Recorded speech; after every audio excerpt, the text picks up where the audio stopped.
বিয়ের ৬ বছর কেটে যাওয়ার পরও যখন শাশুড়ি মা নাতি নাতি মুখ দেখার কোনো সম্ভাবনা দেখলেন না, তখন কথার চলে বলেই বসলেন, ও বউ, আমার বড় স্বাদ মরার আগে অন্তত নিজের ছেলের ঘরে নাতিপুতি দেখে মন শান্তি করার। তুমি কি স্বাদটা পূরণ করবে আদৌ? না পারলে বলে দাও, আমার ছেলেটার বয়স তো আর বসে থাকবে না। কথাটা শুনে হাতের কাজ থামিয়ে ওনার মুখের দিকে অপলক দৃষ্টিতে তাকিয়ে রইলাম। পানমুখী দিয়ে শাশুড়ি মা আবার বলতে লাগলেন, ভনিতা করবো না, সোজাসুজিভাবেই বলি, আমি আর তোমার শ্বশুর চাচ্ছে রাসেলের আবার বিয়ে দিতে।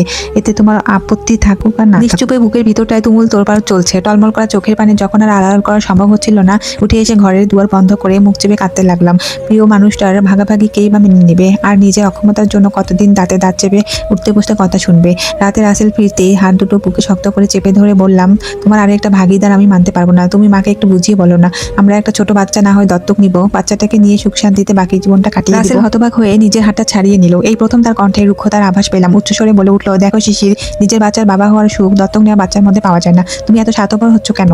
একবার ভাবছো না, মা বাবার বয়স হয়েছে, তাদের শেষ ইচ্ছা আমার একটা বাচ্চা দেখে কবরে যাওয়ার। তুমি তাদের ইচ্ছেটা যখন এতদিনও পূরণ করতে পারোনি, তাদেরটা তাদেরকেই করতে দাও। এ বলেই শার্টটা গায়ে দিয়ে ছাপিয়ে ঘর থেকে বেরিয়ে গেল। মনে হচ্ছিল আমার হৃদস্পন্দন থেমে গেছে। প্রণয়ে থাকাকালীন যে রাসেল বলেছিল, আমি পুরোটাই তোমার, সারা জীবন সুখে দুঃখে তোমার ছায়া হয়ে পাশে থাকবো, অন্য কারো কথা চিন্তাই মনে আনবো না, জড়বস্তুর মতো ঘরের মেঝেতে বসে রইলাম। শাশুড়ি মা এসে এইভাবে বসে দেখে বললো, এত দুঃখ পাচ্ছ কেন? তোমাকে তো অক্ষম বলে তাড়িয়ে দিচ্ছি না, তুমি তোমার স্বামীর বাড়িতেই বউ হয়ে থাকবা। তোমার কি ইচ্ছে হয় না পুরো বাড়িটা জমজমাট হোক? একজোড়া ছোট পা বাড়ির এদিক সেদিক ঘুরে বেড়াক।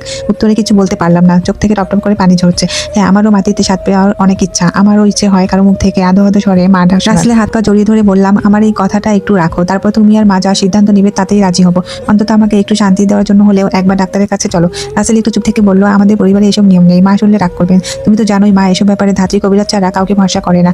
আচ্ছা, তাও আমি মাকে বলে দেখব। সব টেস্ট করা শেষে ডাক্তারের চেম্বার থেকে বেরিয়ে করিডোরে এসে বসলাম। খেয়াল করলাম করিডোরের শেষ মাথায় একজন নার্স একটা ছোট বাচ্চা কোলে নিয়ে কান্না থামানোর চেষ্টা করছে।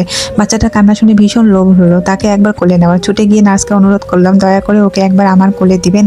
নার্স অবাক হয়ে আমার কোলে তুলে দিল বাচ্চাটাকে। আদর করে বাচ্চাটা কান্না থামাতে ব্যস্ত হয়ে গেলাম আমি। কিছুক্ষণ পরেই বাচ্চাটা কান্না থামিয়ে ঘুমিয়ে গেল।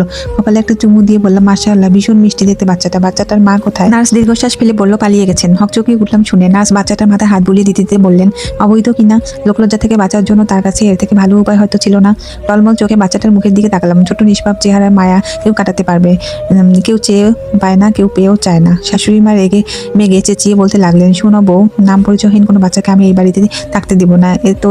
এতই যখন তোমার ওকে পাওয়ার ইচ্ছে, নিজের বাপের বাড়িতে গিয়ে পালো। কে জানে কার পাপের। আজকে উঠে বললাম, মা এভাবে বলবে না, ওর মুখের দিকে একবার তাকিয়ে দেখুন, কত নিষ্পাপ একটা চেহারা, সদ্য পৃথিবীতে এসেছে। আপনার কি মায়া লাগছে না? শাশুড়ি মা মুখ বেঁকিয়ে বলল, যার ওদের জন্য কোনো মায়া আসে না, ঘৃণা আসে। তোমাকে শেষবারের মতো বলছি, হয় তুমি বাচ্চাটাকে এখন সেখানে রেখে আসবে, না হলে আমার ছেলেকে তালাক দিয়ে এই বাড়ি থেকে বেরিয়ে যাবে, আর কখনো এই বাড়ি মুখে হবে না। আমি এক দৃষ্টিতে বাচ্চাটার মুখের দিকে তাকিয়ে রইলাম। এই মুহূর্তে আমার কাছে বাচ্চাটা ছাড়া পুরো পৃথিবী তুচ্ছ মনে হচ্ছে। আমি ওকে কিছুতে ফেলে দিতে পারবো না। রাসেল এতক্ষণ চুপ করে সবটা শুনছিল, এবার আমার দিকে তাকিয়ে বলল, এটাই তোমার শেষ সিদ্ধান্ত? উচ্চ স্বরে বললাম, শেষ ও একমাত্র সিদ্ধান্ত। শাশুড়িমার কথায় সেই মুহূর্তে রাসেল তালাক শব্দটা 3 বার উচ্চারণ করে ফেললো। কষ্ট পেয়েছিলাম কিন্তু অবাক হয়নি। আগে থেকে প্রস্তুত ছিলাম এমন মুহূর্তের জন্য। চোখের পানি মুছে যখন বাবুটাকে শক্ত করে উঠে দাঁড়ালাম, ডাক্তারের ফোন এলো। জানিয়ে দিল, অক্ষম আমি নই, অক্ষমা আমার পুরুষ।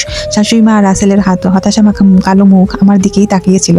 আমি আর কি পিছু ফিরলাম না, অক্ষমতার বেড়াজাল থেকে বেরিয়ে এলাম। এখন যে আমার আর ছোট বাবুটার পরিচয় তৈরির পালা। এতক্ষণ যে গল্পটা শুনলেন, গল্পটা হচ্ছে একটা আপুর। সে অনেক কষ্টের গল্পটা আমার সাথে শেয়ার করেছিল, আর আমি তার গল্পটা আপনাদের সাথে শেয়ার করলাম।